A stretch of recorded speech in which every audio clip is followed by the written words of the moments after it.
आप सभी को मेरा प्रणाम। आज की कहानी मेरी, आपकी और हम सबकी माँ के लिए है। तो चलिए शुरू करते हैं। मम्मी, आप यहाँ ऐसे क्यों बैठी हैं? चाय बना लाऊं आपके लिए? नहीं, कुछ नहीं प्रीति, बस यूं ही नींद नहीं आ रही थी। करुणा जी बोली। मम्मी, तबीयत तो ठीक है ना आपकी? दिखाइए। बदन को हाथ लगाते हुए प्रीति बोली। ठीक है बहू, बेकार चिंता मत कर। अब मुझ बुढ़िया की उम्र में। खैर, जा बेटा, सतीश जाग गया होगा, तुम्हें उसके पास जाना चाहिए। प्रीति कुछ परेशान सी होकर पति सतीश के पास पहुंची। सुनिए। अरे उठिए ना। सतीश बोला। हाँ, क्या है प्रीति? उठता हूँ अभी थोड़ी देर में। प्रीति ने कहा। आप यहाँ सो रहे हैं बेफिक्र होकर, और वहाँ माँ। सतीश घबराया। क्या हुआ? क्या हुआ माँ को? सतीश जी, पिछले कुछ दिनों से देख रही हूँ, वह न तो ठीक से खाती हैं और ना ही ठीक से सो पाती हैं। अभी भी बालकनी में बैठी हैं गुमसुम सी। मुझे उनकी चिंता हो रही है। पापा के अचानक चले जाने से शायद वह। प्रीति, पापा का अचानक चले जाना हम सबके लिए बड़ी क्षति पहुंचाने वाला है। एक छाया जो अब तक हमें अपने अनुभवों के पत्तों से बचाती थी, अब वो छाया। कहकर सतीश सुबकने लगा। सतीश जी, जो चला गया उसे तो हम वापस नहीं ला सकते, मगर जो है उसे भी खोना। सतीश जी, माँ का यूँ अकेले रहना, नींद ना लेना, अच्छे से खाना नहीं खाना उनके स्वास्थ्य के लिए अच्छा नहीं है। ठीक कहती हो प्रीति, मैं आज ही, बल्कि अभी ही उन्हें डॉक्टर के पास ले जाता हूँ। सतीश ने कहा। सतीश जी, उनका इलाज डॉक्टर के पास नहीं, बल्कि हमारे ही पास है। प्रीति बोली। क्या मतलब, हमारे पास? सतीश ने आश्चर्य से पूछा।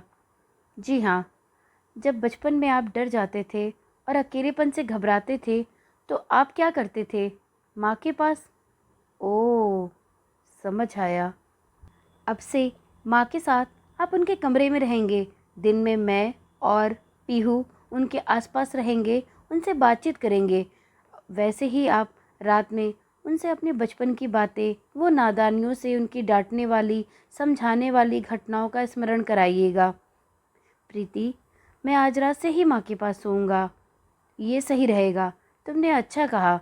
सतीश ऑफिस से आने के बाद सीधा माँ के रूम में गया। माँ ने पूछा, कौन? सतीश ने कहा, मैं हूँ माँ। अरे सतीश, तू यहाँ? बेटा, काफ़ी रात हो गई है, तू सोया नहीं? कुछ काम था? सतीश ने कहा, माँ, आज मैं आपके पास सोऊंगा, यहीं। क्या? मगर बहू और पीहू? बेटा, तुम्हें उनके पास होना चाहिए। नहीं माँ, कहा ना आपके पास सोऊंगा। क्या? प्रीति से झगड़ा कर कर आया है? देख, वो बड़ी प्यारी बच्ची है, उससे झगड़ा मत किया कर। जा अभी मना ले उसे। अरे नहीं माँ, ऐसा कुछ नहीं है। प्रीति सचमुच बहुत अच्छी है माँ। याद है, बचपन में जब मैं डर जाता था तो आपके पास ही आकर सोता था।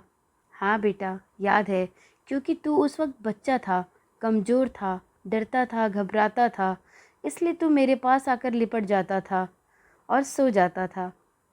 माँ, जैसे हम बच्चे बचपन में कमज़ोर होते थे और घबराकर डरकर अपनी माँ के आंचल में बेखौफ होकर सो जाते थे, वैसे ही जब हमारे बड़े बुजुर्ग अकेले में घबराए, अकेलापन महसूस करें, तो क्या हम बच्चों को जो अब जवान हो चुके हैं बुजुर्ग का सहारा नहीं बनना चाहिए?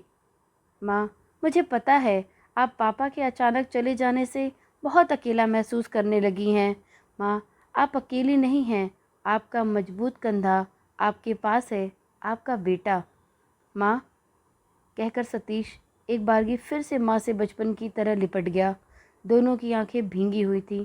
कुछ देर में बेखौफ बेखबर माँ सचमुच बड़ी अच्छी नींद में सो रही थी। फिर मिलते हैं एक ऐसी ही दिल को छू लेने वाली नई कहानी के साथ। धन्यवाद।